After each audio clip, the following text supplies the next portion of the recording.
Well, this is exactly, it is what Don Lee said. It's my second time around.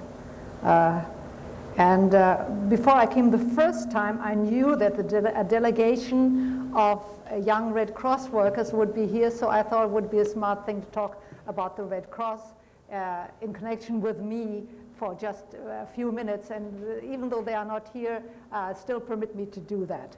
Before turning to tonight's topic, permit me a few remarks about the American Red Cross. For almost a quarter of a century, I was on the staff of the American Red Cross, stationed at the renowned Air Force Medical Center in Wiesbaden, where I was married to my husband. That was just a block away, and I worked there for many days a week. The so-called hostage hospital, the biggest Air Force facility operating outside of the United States. Our patients came from the Azores in the west, the northern tip of Norway, Iceland, China in the east, and South Africa, US military personnel from outside and within Germany with their dependents, as well as members of the diplomatic corps and the press, were medevaced to Wiesbaden for treatment. But not only they. The most spectacular singular event was the arrival of the group of 63 American hostages from Iran in January of 1981. Later followed, was it a year or two later, followed by a number of foreign diplomats like the Belgian ambassador to Egypt and the Australian chargé d'affaires to Egypt, seriously wounded in the assassination of Anwar Sadat. I was an eyewitness to many memorable events, like meeting President Carter in the elevator who came to greet the hostages. After the Gulf War, I stopped working, and immediately after that, the hospital closed its doors. It's still there. The buildings are there. They are old. They should really be turned down. Of course, the medical equipment should be taken out. First, it was returned to the Germans. The Germans don't know what to do with it. So enough of that. American Red Cross was very, very effective in Wiesbaden, like I'm sure it was anywhere else in the world.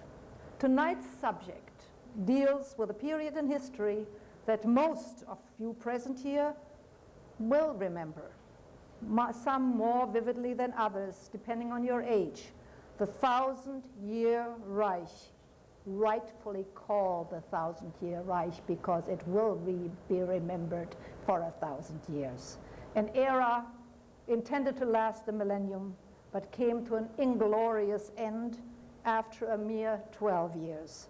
It claimed an estimated total of about 55 million lives.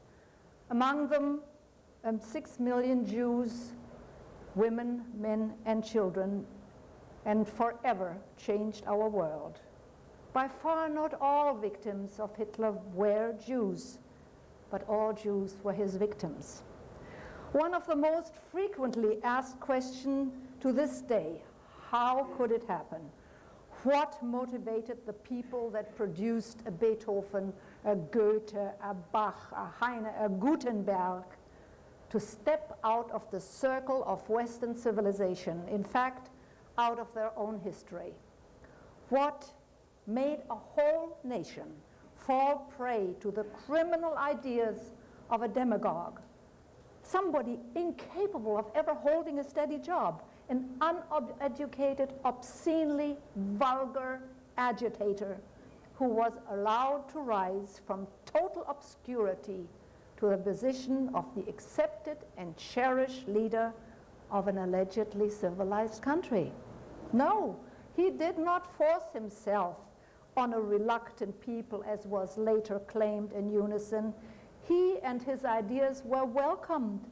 He did not have to seize power ever. It was handed to him on a silver platter by millions who regarded him the God-sent redeemer of the Teutonic, the Aryan race, and the leader of a world to be created by him, the new Messiah.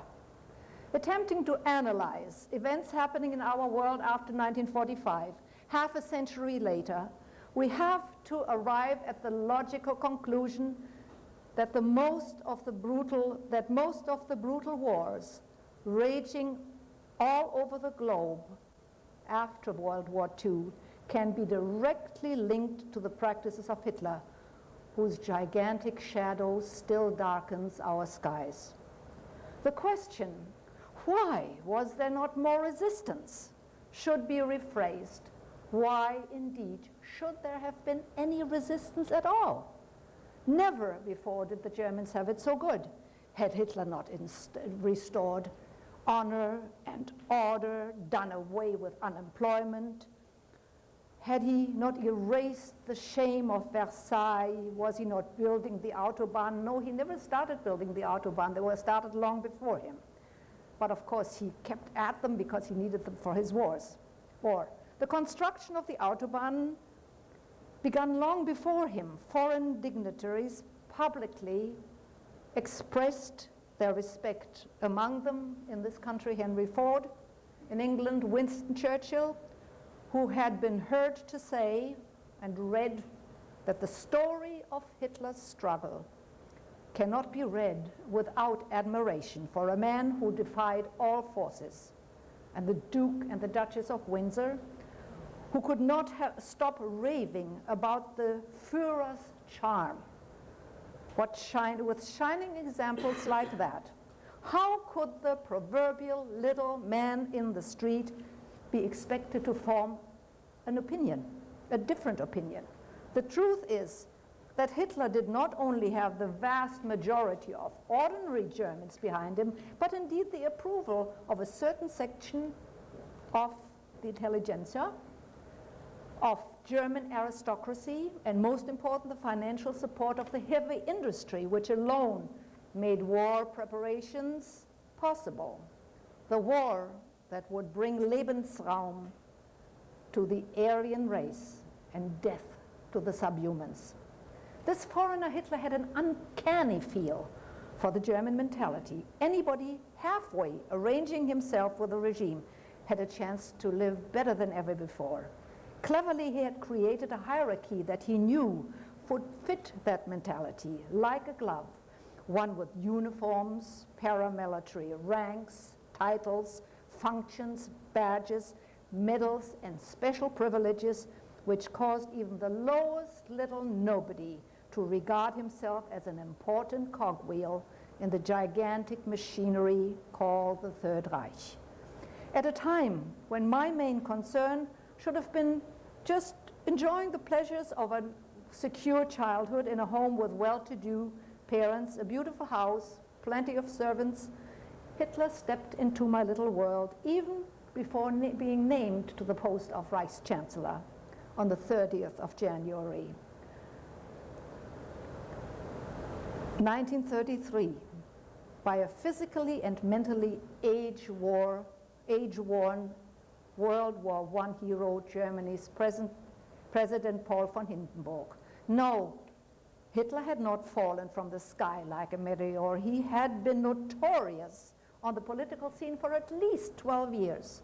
At the latest, after his spectacular putsch in Munich in 1923 to overthrow the Bavarian government, which had failed.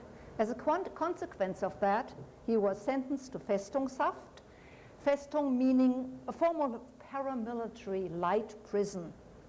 He used the time there to write, with the help of Rudolf Hess, his book Mein Kampf, My Struggle, an unspeakable concoction of confusing and potentially dangerous ideas, laying down in detail, for instance, his plans for the Jews. Like, quote, by ridding the world of the Jews, I am doing the Almighty's task, unquote. In view of such evidence, a whole nation would later claim in unison that they never knew. The harassment of the Jews began right away and openly, as they were later not deported secretly at night, but in broad daylight for anyone to see who wished to see. Had more responsible Germans, instead of dismissing Hitler as too ridiculous to be taken seriously, read the book, maybe just maybe, the catastrophe that followed could have been avoided. My father had familiarized himself with the program of the National Socialist Laborers' Party established by Hitler in 1919. The writing on the wall could not be overlooked, spelling terror as soon as this man was allowed to exercise power. With nothing but politics ever being discussed at the family table, as long as I can remember, I soon developed big ears, and I retained what I heard. With nothing, born in Potsdam, the cradle of Prussian militarism, as the daughter of parents whose ancestors on both sides related to royalty had as far back as the Middle Ages served the ruling monarchs as military leaders and statesmen. My brother and I were raised in the Spartan spirit of Frederick the Great and Martin Luther. Both my grandfathers and 3 of my great-grandfathers had been Prussian generals. My uncle, chief of the German army. The rules and regulations about the caste called Prussian aristocracy were rigid, the lifestyle frugal. Marriages outside one's circles were literally unknown and, of course, unacceptable. My father, being educated together with the emperor's sons in a military academy reserved for the elite, disliked the idea of becoming a professional soldier and chose a diplomatic career instead, one that was with wonderful beginnings. He was the aide-de-camp of the Chancellor von Bethmann-Hollweg as a very young man. The career was shattered after the war was lost. He would then, in search of a position, eventually accept the offer of Kaiser Wilhelm II, the late and the last Kaiser, who in 1918 fled Germany and been granted asylum in the Netherlands. Still one of the richest men in the world, owning vast properties, to assume the position as his financial advisor. Had Wilhelm been a ruling monarch, the position of my father would have been finance minister. In turn, the ex-monarch, a pathetic old man, became a loving godfather to us children, especially to me. Very early, I found myself confronted with the evil of National Socialism, which began to creep into every aspect of our lives, not overnight, but slowly, as Martin Niemoeller, our pastor since 1931, and neighbor, whose close friendship with my parents dates back to 1932, would later accurately express. First, they came for the communists, but I was not a communist. Then they came for the socialists and the trade unionists, but I was neither, so I didn't speak out. Then they came for the Jews, but I was not a Jew, so I didn't speak out. And when they came for me, there was no one left to speak for me. 3 years before the big blow of Pastor Niemoeller's arrest on July 1937, I remember the day well, for putting up continued open resistance within the confessing church he had founded in opposition to the German Christians, Nazi-oriented, as Adolf Hitler's only private and personal prisoner, incarcerated in the concentration camps of Sachsenhausen and Dachau. Before that happened, and we never thought he would survive, several incidents occurred that touched our lives years before 1937. As early as 1935, my father's best friend of Russian nobility had been arrested and thrown into prison on some political charge. His wife was invited, who came from the country to stay with us, was invited to the prison to bring him clean underwear, and was handed back the worn clothes soaked in blood. Her husband should ultimately survive. Another event invading our personal lives happened when around 1934 forms were distributed at school in our classroom to be filled by our parents, the purpose being to determine who among the students was Jewish, one initial step on the short road to the final solution. By 1937, all Jewish girls in my class had left, with one tragic exception, making it to safety abroad, thanks only to the affluence of their parents, who could afford to go to other countries. On June 30th in 1934, the Nazi government was shaken by a major scandal which almost brought it down. The chief of the SA, Hitler's brown stormtroops, Ernst Röhm, a particularly revolting-looking specimen and a known homosexual in those days, you know, something unheard of, allegedly planning a coup in order to assume power, was shot under bizarre circumstances. During that following night, which would go into history as the Night of the Long Knives, the Nazis took this splendid opportunity to rid themselves of hundreds of known opponents. The massacre, at random, they killed people. Sometimes the wrong people were killed because they had the same last name. The massacre lasted until the morning of the next day. It took the lives of close friends of ours, the former Chancellor Kurt von Schleicher and his wife, who were executed at their breakfast table. My father had been in Holland with the Kaiser during that day and that night, and returned 5 days later, seated at his desk in his study with me opposite him, or maybe I sat on his lap, I don't remember. The phone rang. My father asked me to answer it. There was a fat voice on the other end, brusquely demanding to speak to the Herr Baron, the Baron. My father took the receiver, identified himself, and I watched his face turn ashen. After hanging up, he said, "That was Hermann Göring."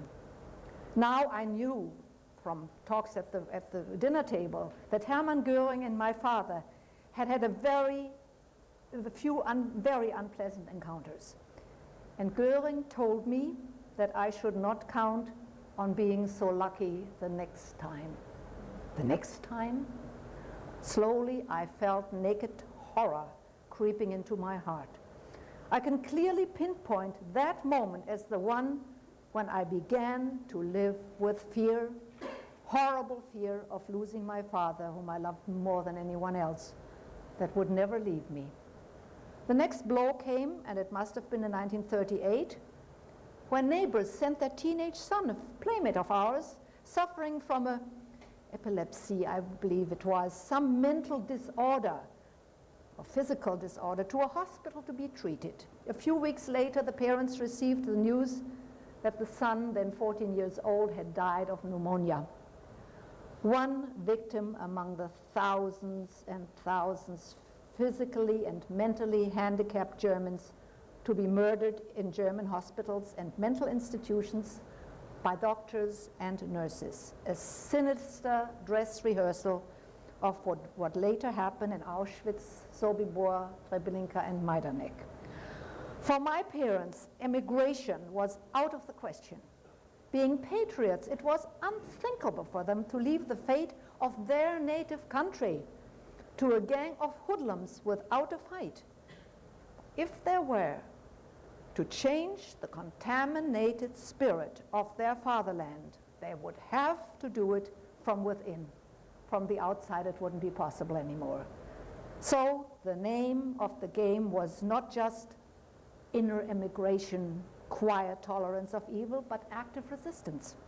History, however, has taught us that once a dictator has firmly established himself, it is almost impossible to bring about his fall. There was several dozens of attempts, the exact number to this day unknown, to kill Hitler, all carefully hushed up by the media. Some of these were near misses, so near that one had eventually to come to the conclusion that Hitler possessed the instinct of an animal, alerting him to danger, and it almost seemed that this creature could not be killed by human hands. Each attempt, though, caused the Führer to become more and more paranoid, which meant that getting close to him, close enough to kill him, became more and more difficult. The fact remains that unlike in the Nazi-occupied countries, where resistors had the support of their own people, in Germany there was no resistance movement, the reason being that one could not move. Those deciding to resist were individuals, small groups, painfully aware of being totally alone, mercilessly persecuted as traitors and outcasts. Among the most important things I was taught, just by being constantly exposed to conversations between my parents, were the ground rules of conspirative behavior. I knew how to differentiate between what I heard at home and the indoctrinations I received at school. I never had to be told to be quiet or be careful. I knew. I knew that listening to the BBC, the Voice of America later from London during the war years, our sole source of reliable information, was punishable by death. I knew that after listening to the news, the dial had to be turned back to a German station immediately, automatically, just in case the Gestapo came. And when they came for the first time after Pastor Niemoeller's arrest, for an extensive, 4 people for an extensive house search after the, in 1937, the radio was the first thing they checked. He went straight to the radio. So what I developed was a very keen sixth sense that should later save my life on many occasions. My parents never swore to, bothered to swear me to silence about illegal activities going on in the house as time progressed, including later the presence of strangers, Jews being hidden by them in 5 neighboring families. To quote Jesus, "Be wise as serpents and harmless as doves." The only verbal advice my father gave me came in handy when I was arrested by the Gestapo on July 23rd, 1944.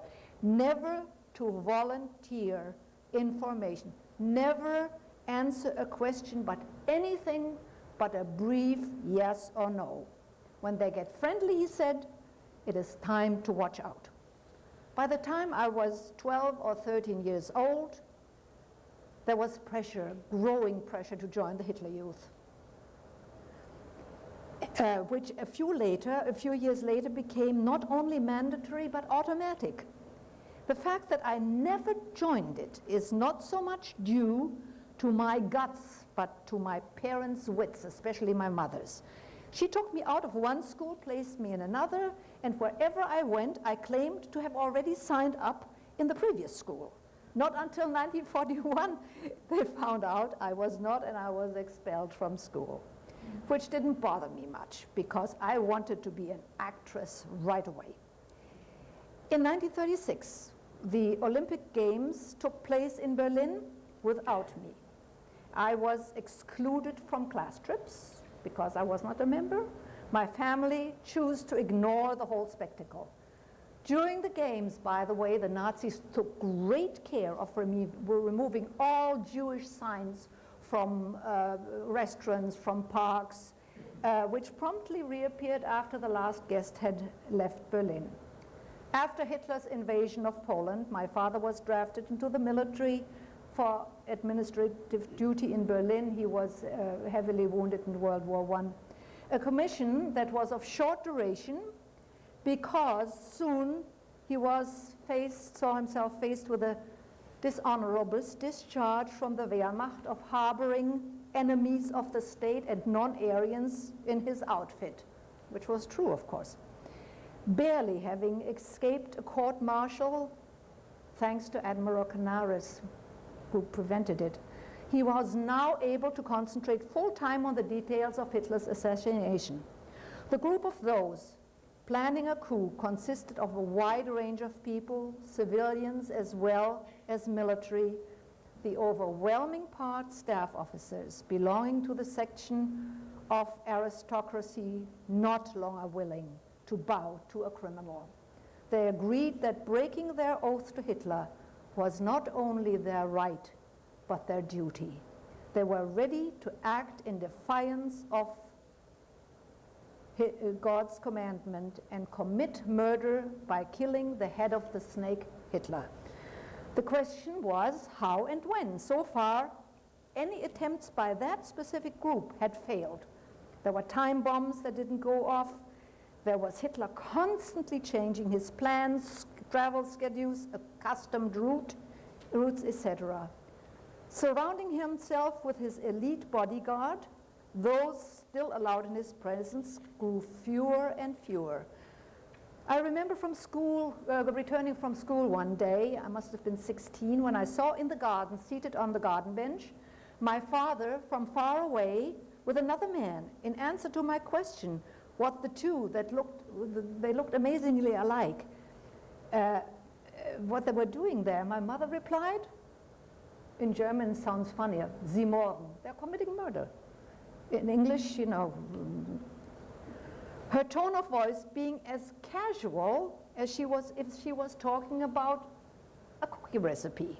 I knew instantly whose murder she was referring to and didn't ask any more questions. The visitor, General Oster, he was then a colonel, famous for the entry in his diary already in the 30s, "We must rid the world of a monster." General Oster was among those who began to sneak into our house for clandestine meetings under the cover of darkness in 1942, 43, and 44. Others attending was the former German ambassador to the Vatican, von Hassel, my two cousins, Werner and Hans Bernd von Haften, Admiral Canaris, and the topic of their discussions was the death of Hitler. None of the night visitors, including my father, should survive. Whoever joined that circle had to do what Antigone had done, follow the command of a higher justice and set a signal in the presence of indifference, immorality, and inhumanity. After being expelled from school, I took up my studies as a future actress at the renowned Theatre Academy in Berlin. Now, that was a lucky break because as a budding actress and dancer, thanks to a decree by Goebbels, Joseph Goebbels, the self-appointed patron of the theater, meaning especially actresses, I was exempt from the otherwise mandatory Nazi labor service, and nobody cared about my membership in the Hitler Youth anymore. That could only happen in a big city like Berlin. With the intensity of the air raids increasing, I watched Berlin, the city I loved, crumble to ruins, inch by inch, in the knowledge that that was the price we had to pay if the Allies, by now having landed in Normandy in June of 1944, were to win the war. Surely within weeks they would liberate us. We were wrong. It should take almost a year. Millions, if they had been able to conquer Germany at that point, millions of lives could have been saved. In July of 1944, the 37-year-old Count Stauffenberg, Colonel Count Stauffenberg, a war hero and a devout Catholic, after witnessing the deportation of Jews from Hungary, volunteered to do what had been postponed for too long. In his family ring, the following words were engraved, finis initium, meaning finish what you begin. The father of 5 young children was among the handful still tolerated by Hitler in his presence. Having lost one eye and one arm in battle, with 2 fingers left or 3 fingers left on the other, it was his aide-de-camp, his adjutant, my cousin, First Lieutenant Werner von Haften, himself a faithful member of the Martin Niemöller's Confessing Church, who carried the attaché case with the 2 British-made bombs inside to the conference that Stauffenberg was to attend at the Wolf's Lair in East Prussia, Hitler's headquarters. The meeting had been scheduled to take place in an underground bunker where the explosion would have torn everybody apart to shreds. At the last moment, however, Hitler ordered again a change of location due to the intense heat to a light barrack above the ground. The bomb placed under a heavy oak table went off shortly after Stauffenberg had excused himself to make a phone call. There was a time bomb, there were time bombs. The two men were on their way to the waiting military plane when they heard the detonation. Being certain that Hitler could not have possibly survived, they flew to Berlin where Operation Valkyrie was supposed to go into effect, meaning the takeover of all Nazi organizations, including the armed forces, by the opponents. Arriving at Berlin headquarters, the shattering news came that Hitler was alive. And 1 minute after midnight, his hoarse voice came over the radio. He was, in William Shirer's words, seized by titanic fury, swearing revenge against the caste he hated best after the Jews, nobility. The first four culprits, Colonel Stauffenberg, Colonel Merz von Quirnheim, General Olbricht, and my cousin Werner von Haften, were shot that same night. They were very lucky. What followed was a bloodbath of gigantic dimensions. 7,000 arrests were made. 5,764 executions took place because they executed everybody, whether connected to the plot or not, everybody they had planned to kill anyway.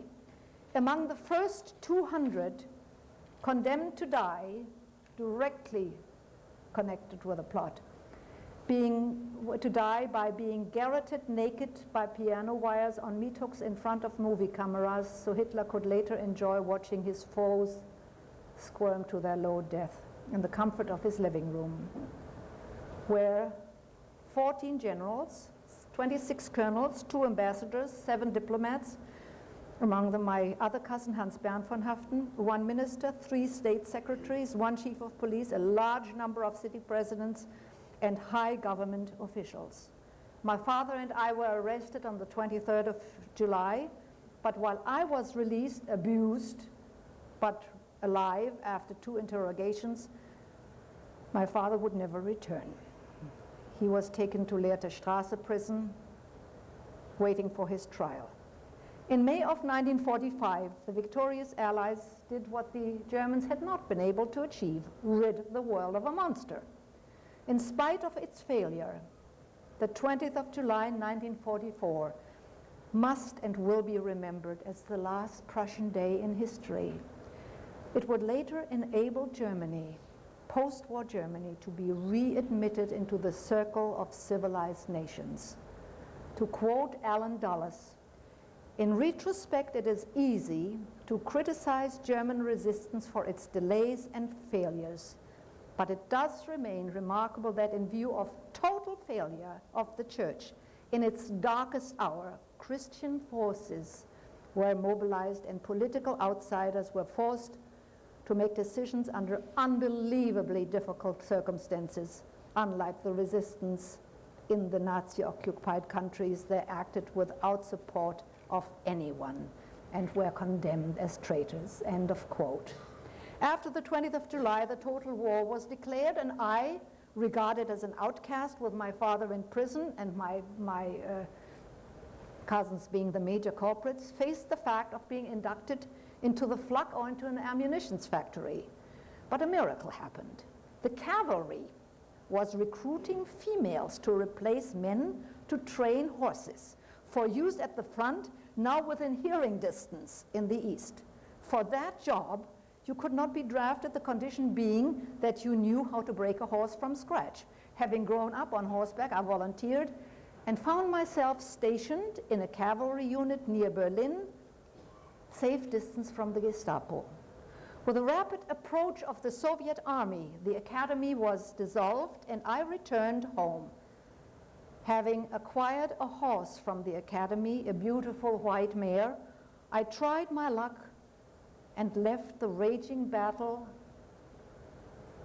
of Berlin with the goal of somehow making it on my own to the American lines as one of the thousands of destitute refugees attempting to escape the Red Army, which was approaching fast, barely avoiding being shot by British pilots in low-flying planes. I cursed them.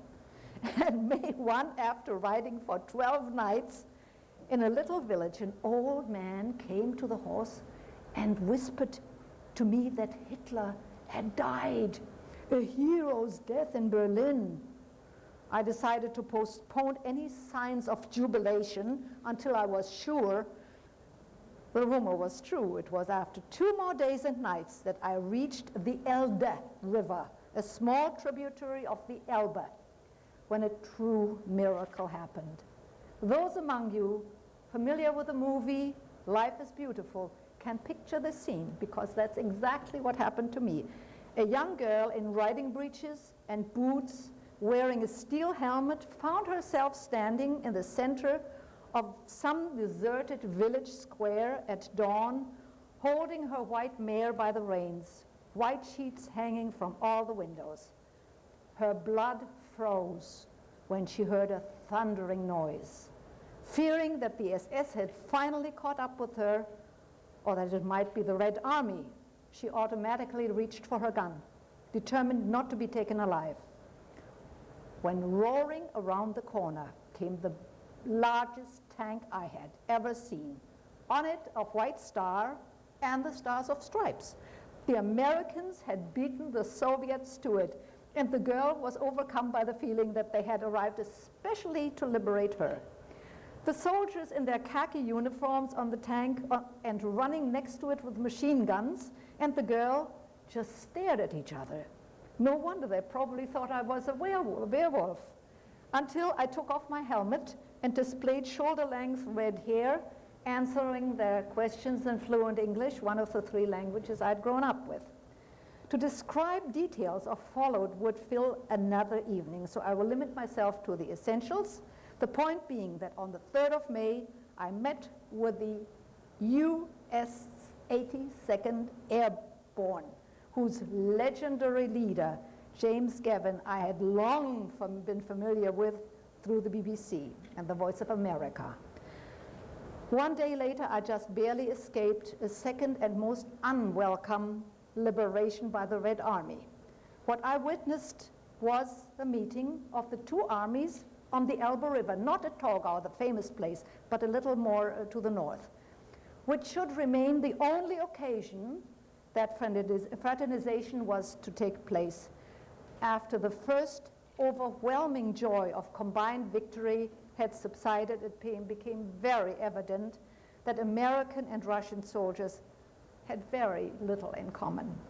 To add a personal touch to the story, I was saved from a possibly terrible fate of being snatched by the Soviets, thanks to the courage of a young US second lieutenant. I never forgot him. And in 1985, 40 years after, the biblical 40 years after, through a weird coincidence, I located him, now the head of a Florida law firm. And to this day, we are corresponding.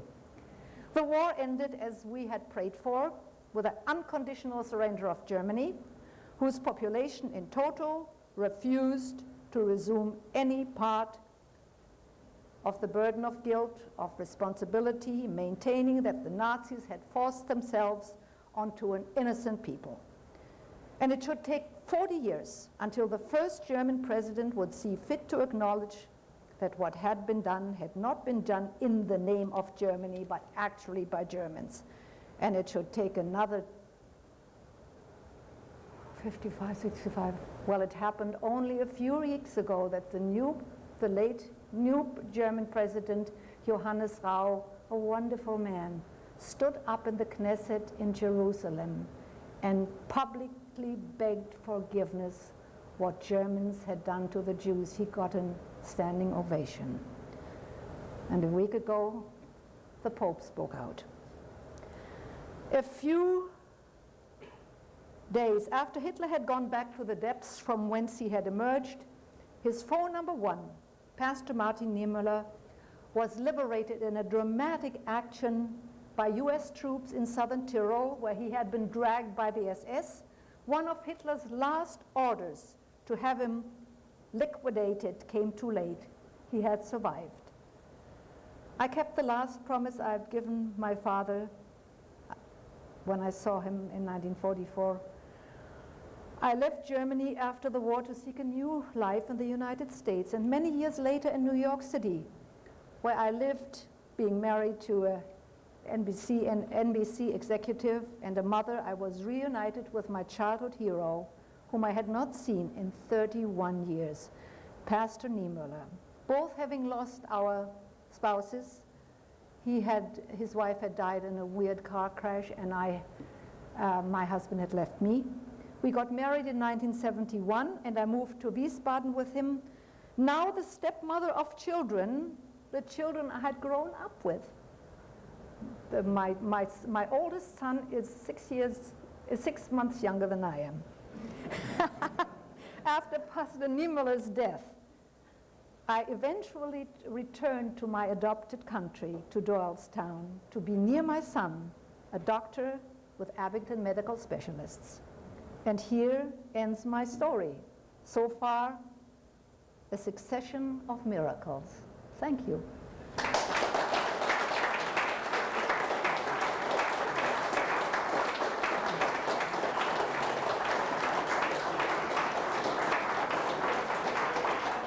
You want me to do it again? Yeah, well, whatever he says.